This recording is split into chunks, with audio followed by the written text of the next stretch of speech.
భారతదేశంలో అత్యధికంగా నిర్బంధాన్ని ఎదుర్కొనేటువంటి వాళ్ళు ఎవరు అని గనుక మనము చూసినట్లయితే కనీసం 9 రకాల ప్రజలు అత్యధికమైనటువంటి నిర్బంధాన్ని భారతదేశంలో ఎదుర్కొంటున్నట్టుగా తెలియజేస్తున్న సంస్థలు అవి ఒకసారి చూద్దాము. హ్యూమన్ రైట్స్ వాచ్ ఒకటి, అమ్నెస్టీ ఇంటర్నేషనల్, తర్వాత సివిక్ యుఎస్. ఈ యొక్క సంస్థలు అత్యధిక శాతము ఫస్ట్ ఎదుర్కొన్నటువంటి నిర్బంధంలో వస్తున్నటువంటి వాళ్ళు జాతి మరియు మతపరమైనటువంటి మైనారిటీలు, జర్నలిస్టులు, కార్యకర్తలు అని. ఇది ఒక ఆర్టిఫిషియల్ ఇంటెలిజెన్స్ జవాబు. హ్యూమన్ ఇంటెలిజెన్స్ జవాబు కాదు, ఆర్టిఫిషియల్ ఇంటెలిజెన్స్ జవాబు. ఇందులో ఎథనిక్ మరియు రిలీజియస్ మైనారిటీస్ ఎవరు అంటే ఫస్ట్ కాశ్మీరీస్ వస్తున్నారు.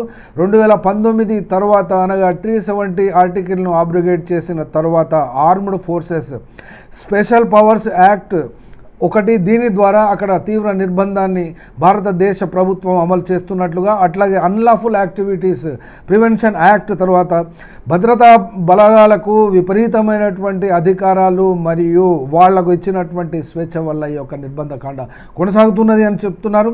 తర్వాత వచ్చేటువంటి లిస్టులో ముస్లిమ్స్లో హేట్ స్పీచ్ మరియు డిస్క్రిమినేటరీ పాలసీస్, హేట్ స్పీచెస్ పబ్లిక్లో, సొసైటీలో మరియు రాజకీయ నాయకుల్లో, రాజకీయ పార్టీల్లో మరియు ఇందులో డిస్క్రిమినేటరీ పాలసీస్ ప్రభుత్వం తరఫున వస్తున్నది. తర్వాత extra judicial killings in the name of encounters, Atiq Mohammad ఖానీ ఉత్తరప్రదేశ్లో జరుగుతున్నటువంటి యోగి సర్కార్ చేస్తున్నటువంటి వాటి పేరు కూడా ఇక్కడ వచ్చింది. హ్యూమన్ రైట్స్ రిపోర్ట్స్ 24-25 ప్రకారంగా ఈ యొక్క ఆవు మాంసము భక్షణ అనుమానంతో కానీ, లేకుంటే ఆవు రక్షణ దళాలు కౌ విజిలెంటేస్ గ్రూపుల ద్వారా కూడా ఇక్కడ భారతదేశంలో ముస్లింలపై అత్యధికమైనటువంటి నిర్బంధం అమలు జరుగుతున్నది.